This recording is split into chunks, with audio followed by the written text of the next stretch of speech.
Hello les amis, j'espère que vous allez bien et j'ai le plaisir de vous retrouver pour un mini book haul. Comme vous avez pu le voir, j'ai mis mon petit t-shirt de lecteur.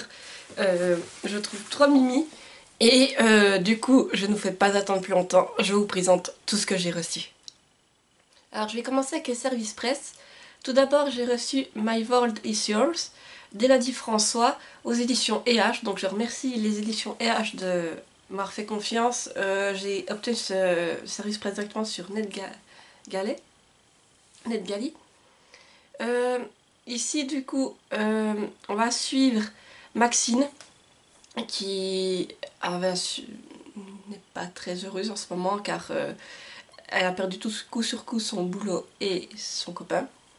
Donc disons qu'elle a pas trop le moral.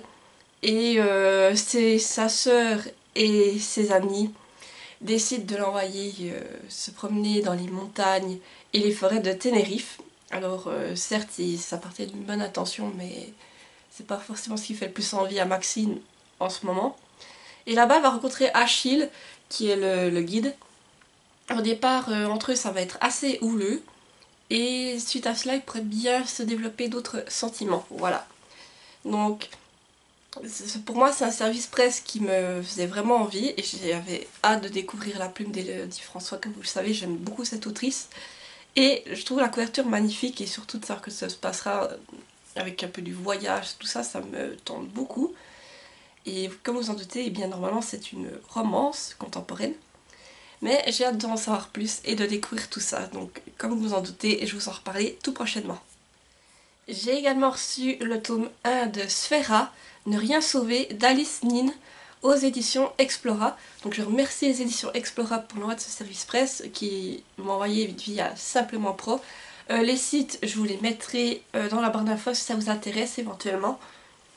Donc ici, je vais vous lire le résumé directement plutôt que de faire un résumé improvisé parce que j'ai peur de me foirer. Et si un autre monde veillait sur vous? Sphera, le monde parallèle qui maintient l'équilibre de la Terre, est menacé. L'énergie qui l'anime vacille. Gangem, natif de la sphère, et Lucie, son élève terrienne, se rencontrent. Ils ignorent qu'ils vont devoir s'allier pour sauver leur monde. Peu à peu, les secrets éclatent et les masques tombent. Le temps est venu de tout recommencer. Pour cela, ils doivent choisir, se battre et rester, ou laisser Sphera décider de son avenir. Vaincre ou ne rien sauver. Voilà, donc là on part sur un livre de science-fiction. C'est vrai que les éditions Explora, je les ai découvertes aux Imaginales l'année passée, en mai. Et j'avais acheté deux de leurs romans que je n'ai malheureusement pas encore eu le temps de lire, mais qui me font super envie, ils sont juste là derrière. Et quand j'ai vu qu'ils m'ont contacté, franchement, ça m'a vraiment fait plaisir parce que c'est une maison d'édition que j'ai envie de découvrir. Et il y a beaucoup de titres qui me font de l'œil. Et là, quand ils m'ont proposé celui-ci, je me suis dit, mais oui, ça me tente de découvrir cet univers de science-fiction. Et j'ai foncé. Du coup, là aussi, vous le verrez passer prochainement et j'espère que ça vous plaira. Mais moi, déjà, la couverture et le résumé, ça m'intrigue beaucoup et franchement, je pense que je vais le dévorer en un rien de temps. Euh, Parce que c'est vraiment mon style de lecture, à mon avis. Et vraiment j'ai hâte de découvrir cette histoire et surtout que ce sera, si j'ai pas lu entre temps ceux qui sont dans ma palle, ce sera le premier tome des éditions Explora que je lis. Donc voilà, ce sera la découverte de la maison d'édition, vraiment là par la lecture. J'ai également reçu via Simplement Pro Un chien, une histoire de Rose Marchandise aux éditions La Lys Bleue. Donc là, l'autrice va en fait nous faire des petites nouvelles où elle raconte à chaque fois, elle reprend une histoire vraie, elle raconte l'histoire d'un chien, de ce qui s'est passé avant, jusqu'à ce qu'il soit adopté, et comment ça se passe maintenant. Donc c'est plein de nouvelles, d'histoires vraies on va dire, avec des chiens. Et elle me l'a proposé, du coup j'ai accepté. Et franchement, je l'ai déjà lu. Voilà, quand vous verrez cette vidéo, il sera... Je vous l'aurai présenté dans mon bilan du mois de février. Là, ça m'arrive des fois de... Vous voyez, là que je fais un mini book haul, ça m'arrive d'avoir déjà des livres lus. Mais voilà, ça risque d'arriver dans les prochains book hauls également. Mais c'était une bonne lecture franchement. Et surtout ce qu'il faut retenir ici aussi, c'est que l'autrice est une adolescente. Donc franchement, pour faire ce qu'elle fait, là que j'ai écrit un autre livre sur la SPA aussi, mettant en avant l'adoption. Et dans celui-ci, elle revient sur aussi l'adoption, on voit clairement son amour des animaux. Et ce que fait cette adolescente, franchement, c'est impressionnant car à son âge, moi j'aurais jamais pu faire cela. Et j'ai également reçu le cas singulier de Benjamin T de Catherine Roland qui est auto-édité. Je vous montre la couverture. Donc Catherine m'a contactée il n'y a pas longtemps pour me demander si je serais intéressée à découvrir ce roman qu'elle est en train de rééditer. Et elle m'a envoyé le résumé et du coup j'ai accepté directement car ça me tentait.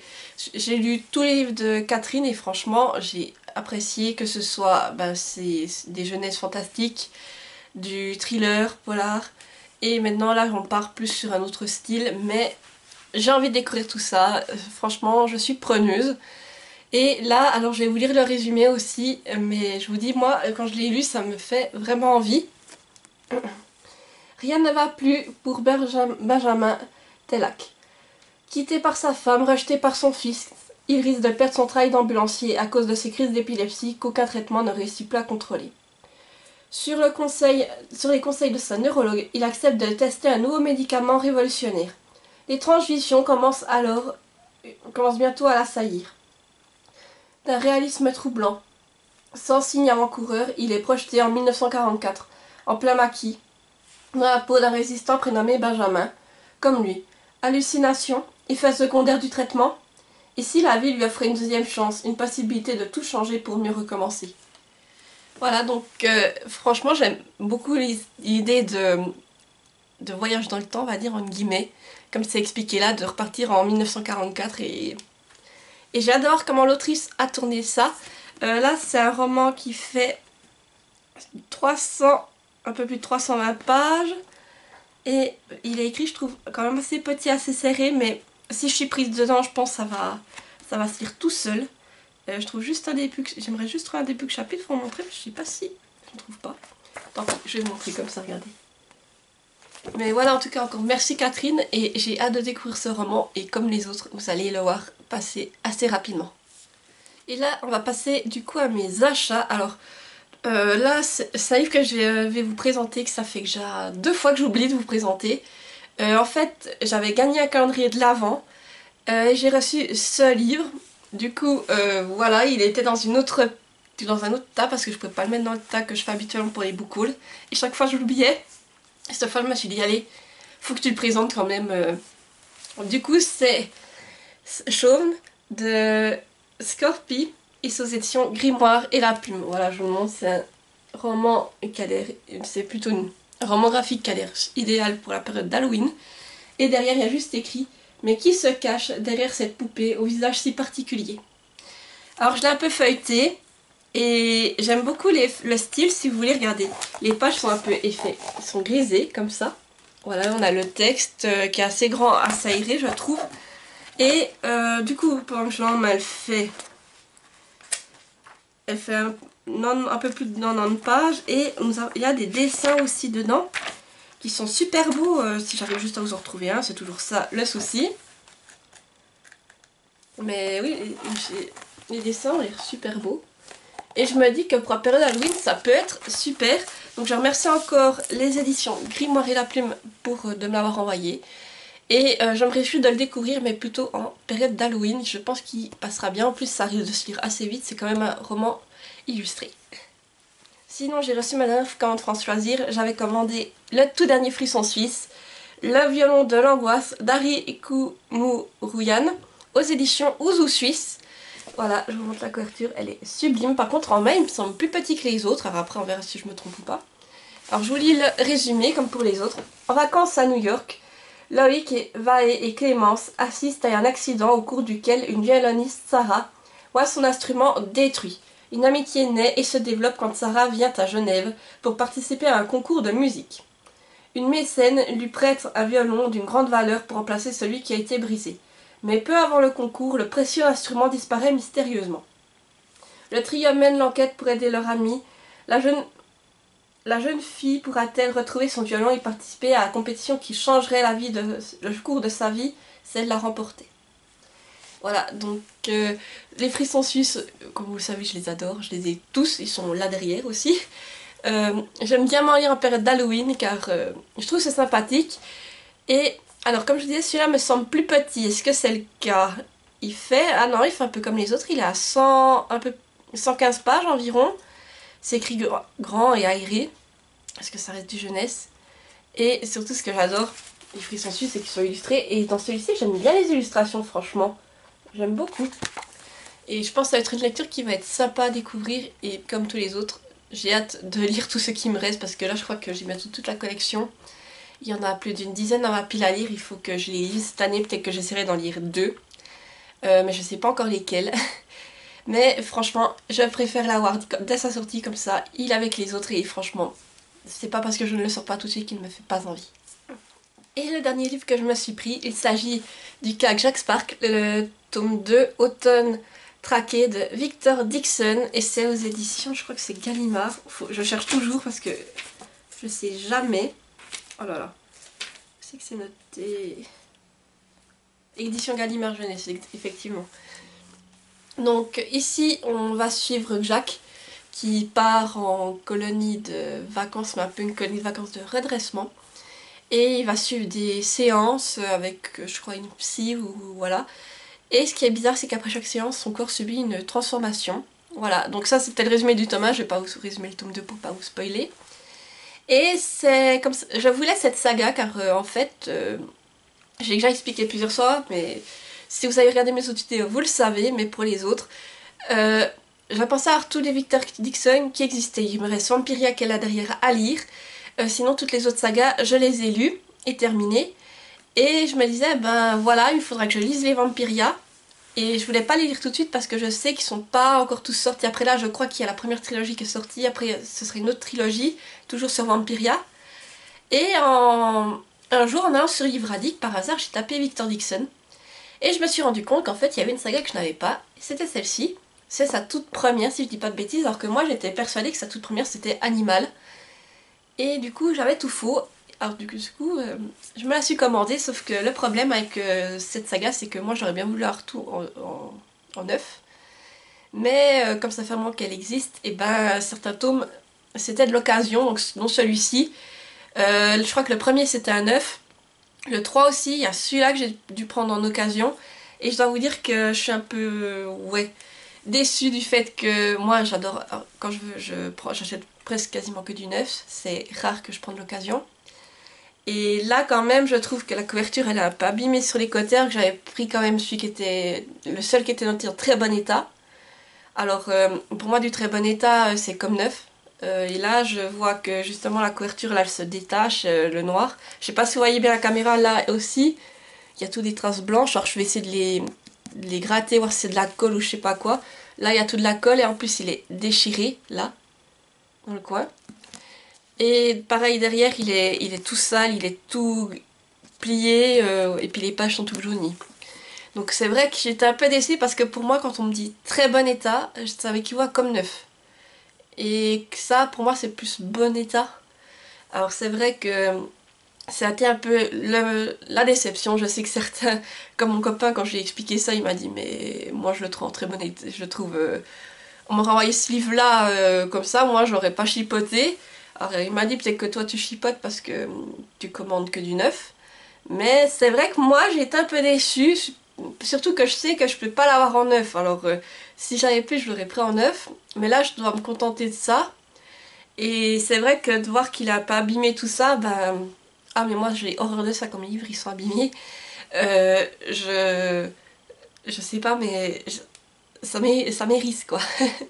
Par exemple, après, mes livres en général ils sont en bon état. Il y a juste certains que c'est ma faute, c'est moi qui les ai cassés, cabossés.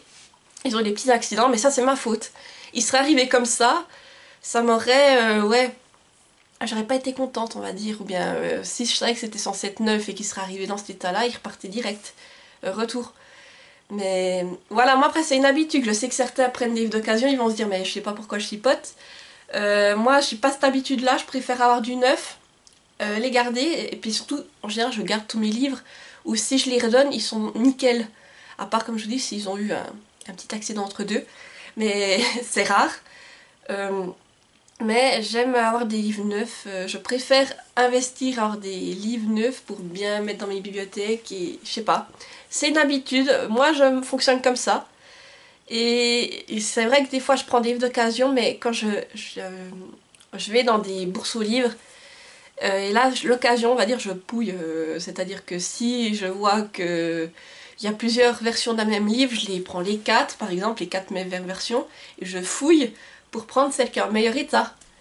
Et si je vois qu'un livre, il en reste qu'un et puis qu'il n'est pas en bon état, je ne le prends pas malgré le fait qu'il soit à bas prix. Je me dis, bah tant pis, euh, j'attendrai une autre fois ou je me le commanderai neuf. Voilà. Moi, c'est quelque chose, c'est comme ça. J'ai toujours eu l'habitude d'avoir des livres neufs. Et c'est vrai que là, ça m'a un peu... Voilà. Ça m'a un peu froissé de me dire, bah voilà, j'aurai tout le reste de la saga qui sera nickel. Et ce tome-ci, bon, je vais essayer, comme je vous dis, je vais prendre un peu d'eau, peut-être un peu de dissolvant aussi. Et je vais un peu essayer de gratter la colle parce que je vais pas le laisser comme ça. Encore si avec la colle, hein. Je vous dis si avec la colle j'aurais peut-être pas râlé parce que... Mais c'est surtout que là je pense que c'est pas de la colle, c'est que la couverture elle est noire et puis qu'elle a été décolorée. Après je sais pas si ça soit à la caméra, voilà vous voyez, c'est tout décoloré. Et pareil il est un peu tout plié de partout, tout ça, c'est ça qui me froisse un peu quoi, de me dire que ça je pourrais pas le revoir. Voilà. Bon j'arrête avec mon blabla pour... voilà. Mais là, je suis quand même un peu déçue avec ce livre, d'avoir reçu comme ça. J'aurais préféré en avoir un en meilleur état. Après, je vais quand même le lire, je vais le garder parce que je ne trouverai pas une autre version de ce livre. Voilà. Et pour vous, c'est peut-être pas grand-chose, mais comme je vous dis, mais moi, qui suis tellement une lectrice qui a marqué livre nickel, ça me... C'est vrai qu'il sera dans ma bibliothèque et je saurais que celui-là, il a ça, il a ces petits défauts-là. Ça va, à chaque fois que je vais regarder, ça va me froisser. Je le sais, je suis peut-être maniaque sur ça, mais j'ai du mal. C'est comme chaque fois que je pose les yeux sur un des livres que j'ai cabossé. On ça va, il est caché derrière ma porte, je le vois pas trop. Mais chaque fois que je tire la porte et que je le vois, je me redis, mais est-ce que t'es nul de l'avoir laissé tomber et puis que maintenant il soit niqué à un endroit, mais... Ah mais vous imaginez pas ce que je m'en veux à chaque fois que je vois ce livre, je me dis, mais mon Dieu. Et tout ça, c'est ma faute, hein. Mais... Mais je vous dis, je suis maniaque hein, sur ça. Et après, certains, c'est ma faute, d'autres, ils sont arrivés comme ça et je me dis, ouais, mais non. Mais voilà, pour les petits speaks, voilà, vous saurez, je suis maniaque. Les livres dans ma bibliothèque, ils sont nickel en général. Et puis sinon, tous ceux qui ont un petit défaut, je le sais. Et chaque fois que je les vois, je chipote avec. Voilà, j'arrive au bout de ce petit book haul. J'espère qu'il vous aura plu. N'hésitez pas à me dire en commentaire si vous avez déjà lu certains de ces livres, vos derniers achats. Et pourquoi pas, dites-moi aussi si vous êtes plutôt team livre neuf ou livre d'occasion, ça m'intéresse. Ou si vous êtes trop timide pour laisser un commentaire, eh bien, tiens, mettez-moi un emoji si vous trouvez violon, vu qu'on a parlé du violon de l'angoisse. Mettez-moi un petit emoji violon pour l'occasion. Et puis sinon, si la vidéo vous a plu, n'hésitez pas à mettre un petit pouce en l'air pour me soutenir, à mettre la petite cloche pour ne pas louper mes prochaines vidéos et à vous abonner pour aussi me soutenir et me montrer que vous êtes derrière moi. Voilà, sur ce, je vous dis à tout bientôt, portez-vous bien et bye bye.